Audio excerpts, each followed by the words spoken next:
اعوذ باللہ من الشیطان الرجیم، بسم اللہ الرحمن الرحیم۔ السلام علیکم، امید ہے کہ آپ سب خیریت سے ہوں گے۔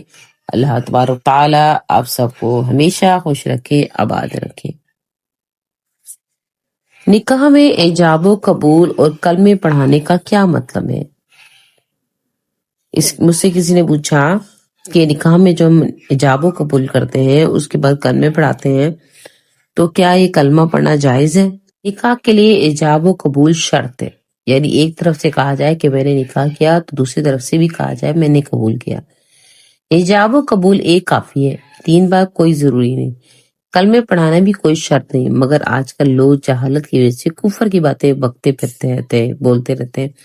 اس لیے بعض علماء صاحبین نے کلمہ پڑھا دیتے ہیں تاکہ اگر لڑکے نے نادانی سے کبھی کلمہ کفر بول دیا تو کم سے کم نکاح کے وقت تو مسلمان ہو جائے۔ نکاح کے وقت کلمہ پڑھنا اور درود شریف پڑھنا، ہمارے ہاں شادی بیاہ میں بعض اوقات تو کوئی قاضی بہت سے کلمے کلمات اور درود شریف وغیرہ پڑھاتا ہے اور بعض قاضی مختصر اور جلد نکاح کرا دیتے ہیں۔ آپ یہ بتائیں کہ ایک مسلمان کے لیے نکاح کن کلموں اور کلمات سے ہو جاتا ہے اور کن کے بغیر نہیں ہوتا؟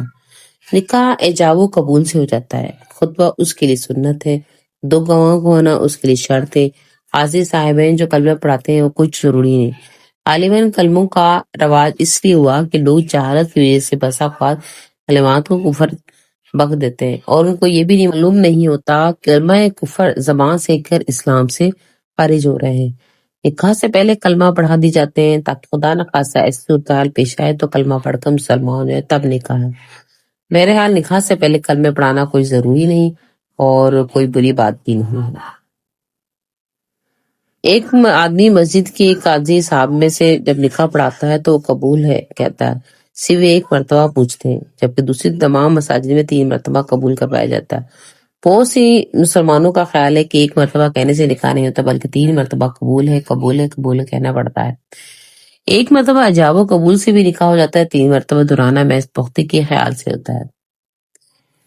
میری فرماتی کہ میری شادی اس طرح ہوئی کہ میں اپنے گاؤں میں تھی، وہ لڑکا جو اب میرے ساتھ شوہر بن گیا تھا اگر کراچی میں مقیم تھا تو آپس میں مل کر نہیں سکتے تھے، چنانچہ میرے شوہر نے مجھے لکھا میں تم شادی کرنا چاہتا ہوں بعوض 20,000 روپے حق مہر کے، اگر قبول ہو تو فارم دستخط کر دیں۔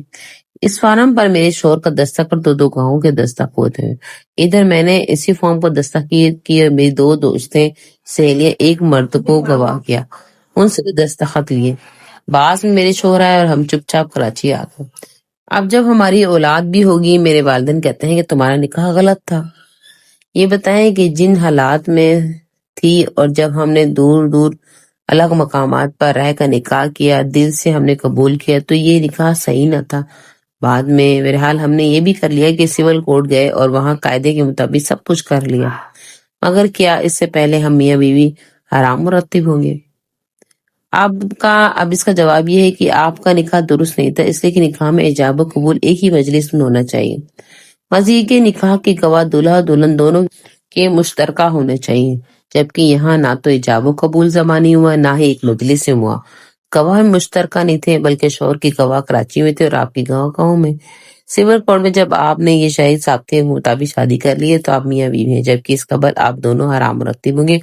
خدا سے مغفرت طلب کریں، ان سے معافی مانگیں۔ یہ وضاحت ضروری تھی کہ آپ کے سوال سے ایسے معلوم ہوتا ہے کہ آپ کے والدین اس نکاح میں شریک نہ ہوئے، ورنہ پہلے خفیہ نکاح کرنے کی اور بعد میں سول کورٹ جا کر نکاح کرنے کی ضرورت پیش کیوں آئی؟ ایسا نکاح جو والدین کی اجازت کے بغیر کیا جائے، اس کا حکم یہ کہ ایک لڑکا ہر اعتبار سے لڑکی کے جوڑ کا ہو تب تو نکاح صحیح ہے، ورنہ صحیح نہیں، خواہ عدالت میں کیا گیا ہو۔ بس اگر آپ کے شوہر آپ کے جوڑ میں ہیں تو سول کورٹ جو نکاح کیا وہ صحیح ہے۔